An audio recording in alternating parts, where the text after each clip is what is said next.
Yigiga bange mujje tunyumye chembandagana magumba galiba yigiga bange baba sekenya chembandagana magumba galiba yigiga bange mumpe kungalo magumba galiba yigiga bange kwana kungoma. Tukomyewo neera nga bulijjo wano ku Luganda Radio Podcast. Omutotomi wa mwenga bulijjo Martin Muganzi ate nkomyewo guno omulundi omupya n'akatabo kaffe akabazibumbira.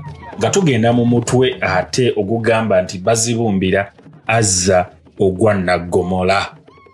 Tujjukire nti no mutwe gwaffe guli Ogwa twatulaba nga Bazibumbira agenda ku ssomero n'ebyo byonna ebyaliwo n'ebyasanga ku ssomero ewase bbiri kundi. Kati ate Omuwandiisi atugamba waliwo omusango omunene Bazibumbira gwe yazza. Kaakati Ogwa ate gwe twagala tuyingiremu tugusensule tutegeere ate biki ebiddako awo ne bituuka ku Bazibumbira. So tutereere ate lukoyenga bulijjo eno Luganda Radio Podcast.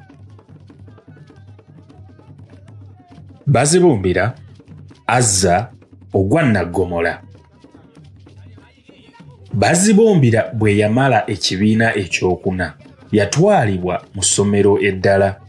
Lino nno lyali ssomero kkulu nnyo nga lirina ebibiina 6 mulamba ate era nga mulimu abayizi nfaafa. Musajja wattu yali alowooza nti mpozi bw'anaamalako essomero liri erya Ssebbiri Kundi nti mpozi lwanaddayo eka. Kyamubuukako kuba era yasuzibwa busuzibwa. Amaka gano gaali ga kitiibwa nnyo. Nannyinimu yali musajja ssemaka ddala era ng'alina abakyala 2. Oluvannyuma Bazibumbira yasalawo gaakugonderanga buli yalinga nannyini kiyungu.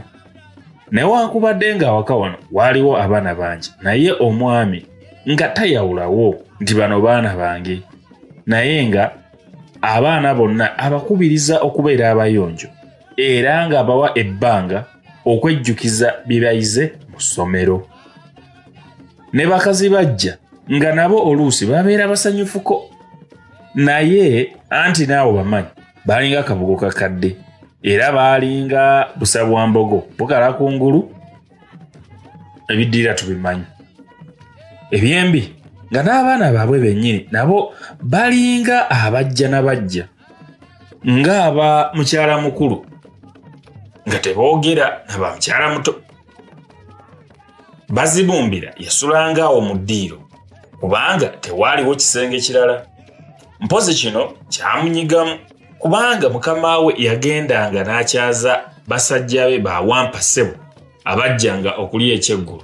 Ate bwe baamalanga okulya ne batuula lukoonere nga boogera lulonda kambe. Musajja wattu olwo ng'atandika kutema bisiki, oluusi okugenda okugwawo ng'akawuza masiga katuuse. Mu ssomero ekibiina kye yatandikiramu ye yasingamu obuto, anti abalala nga batuuse n'okuwa omusolo ate ng'abawala baabunduse dda n'amabeere. Obulenzi obuto bwe bwatuulanga mu maaso, agakulu go ne galyoka gabongootere emabega.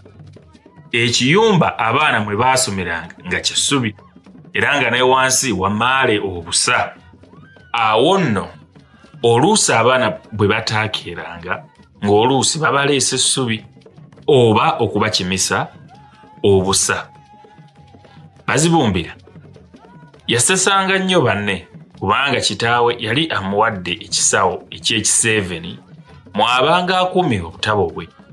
Mu kisawo kino omwana mwe yali yatwaliranga n'emmere era bwe baabalalikanga obusa nga nabwo mwabuteeka mbw abawala baleme kumulaba nga yeetisse obusa. Naye baakagamba dda nti akalya amaggwa ke kamanya bwe gakakyusakyusa kubanga nange simanyi ngeri musajja gye yasobolanga okugiisa ebintu ebyo byonna byonna mu nsawo emu bweti. Abaana nga mu ssomero bayiga nnyo, baayiganga Oluzungu era nga bwe kakutandagga n'omala oyogera nabo Oluzungu bajja okukoosa naawe olabe era baayiganga history wamu ne Yugolafia. Mu Yugolafia nno nga bayiga amannya g'emigga n'ensozi mu nsi z'e Bulaaya, naye nga bw'obabuuza erinnya ly'omugga mwe bavuba ensonzi ng'amatama entengo. Ate era baayiganga ebyafaayo mu Luumi ne Misiri ne Bulaaya, era ebyo nga bw'obabuuza tebatamatama n'akatono, anti nga tebabirina mbuzi. Naye bwe babuuzanga ebika, amannya g'ebika byabwe oba masiga oba emituba mwe basibuka, nga baddamu kwasaamirira bwasaamirizi. Ebyo ebyekika byali nga tebijja nnyo mu bibuuzo, n'olwekyo tebaalina nsonga kubikwata. Ne mu kubala nno nga bwe batyo, ebintu bingi baabikubanga budinda, baabalanga pawunda ne pensi. Waliwo olunaku lumu Bazibumbira lwe yabuuza omusomesa we nti, ate ssebo waliwo njawulo ki wakati wa penezi ne ssente? K'omusomesa nti tewali, kubanga ezo zonna ssente za kizungu. Ate Bazibumbira n'amubuuza nti, ate siringi ya ngeri ki eyo ebeera mu ssente 10 ate ne penezi 12? Wano omusomesa kwe kumuboggolera nti kalenzi gwe oyagala kwegeziwaza? Amazzi gonga bagabalira mu galani ne mu payinta, amalebe n'amapipa nga tebabyetekere. Naye mu ssomero lino ng'omusomesa bw'akubuuza ekibuuzo n'omala otamatama nga munaabulonda. Era mpozi wano Bazibumbira bwe yayigira nti omusomesa ye tagwa, buli kintu abeera mutuufu. Omusomesa ddala yali nalukalala, era n'abaana bennyini nga bamutiira ddala nga tebaagala kubeera waali. Mu kibiina nga tewali anyega, era nga bwe weekolera ne weenyeenya oba n'okukolola ng'abadde ayigiriza ng'obwo bukomye. Era bwe yamalanga okusomesa n'olyoka obuuza ebibuuzo ng'onoolaba ekimufaamu. Era nga ye bw'amala okusomesa n'amala abuuza nti mutegedde, n'omala omuddamu nti nedda, mpozi ng'oliko kyoyoya. Paleedi nga ziringa paleedi, ku makya paleedi, mu ttuntu paleedi, ekyamisana nga kiwedde paleedi, eggulo paleedi ze zaasibulanga, era paleedi gye zaakoma obungi n'emisango.